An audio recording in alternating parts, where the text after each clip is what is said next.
ஷின்கென் sports karate அகாடமில karate practice பண்ணிட்டு இருக்கேன். என் master வந்து சென்சாய் கணேஷ் மூர்த்தி இவரு தான். இப்போ நாங்க வந்துட்டு 68th நேஷனல் ஸ்கூல் கேம்ஸ்ல வந்துட்டு கோல் பண்ணியிருக்கேன். போன வருஷமும் கோல் பண்ணியிருக்கேன். நான் தொடர்ந்து 2 வருஷம் கோல் பண்ணியிருக்கேன். இதுக்கெல்லாம் காரணம் வந்துட்டு என் மாஸ்டர், பேரண்ட்ஸ், அப்புறம் வந்து என் கோச்சஸ் வர்ணாக்கா, செல்வி அக்கா எல்லாரும் தான். அப்புறம் வந்துட்டு இந்த நேஷனல் ஸ்கூல் கேம்ஸ்ல 28 ஸ்டேட்ஸ், 7 யூனியன் டெரிட்டரிஸ், 10 போர்ட்ஸ் எல்லாம் கலந்துக்கிட்டாங்க.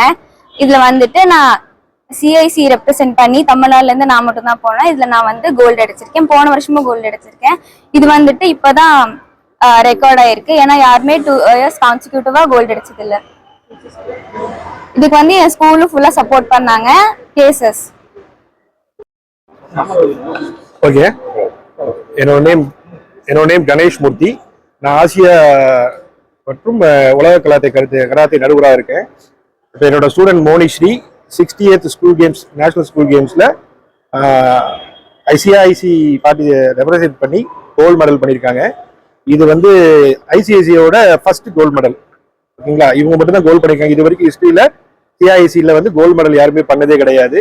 அதுவும் 2வது முறையாக கண்டினியூவாக அவங்க மெடல் பண்ணியிருக்காங்க. இது சிஐசியில் வந்து ஒரு பெரிய ரெக்கார்டுங்க. அதுவும் இல்லாமல் தமிழ்நாட்டிலேருந்து இவங்க மட்டும்தான் அது செலக்ட் ஆயிருக்காங்க. அந்த நம்ம ஏசிஎஃப்ஐ டோர்னமெண்ட்ல பார்த்தீங்கன்னா நம்மளுக்கு 28 ஸ்டேட்ஸுங்க, தென் 10 போர்ட்ஸுங்க, சிஐஎஸ்சி, சிபிஎஸ்சி, ஐசிஐசி, தென் ஐபிஎஸ்சி, ஐஎஸ்எஸ்எஸ்ஓ, இதோட எல்லா போர்டில் இருக்கிற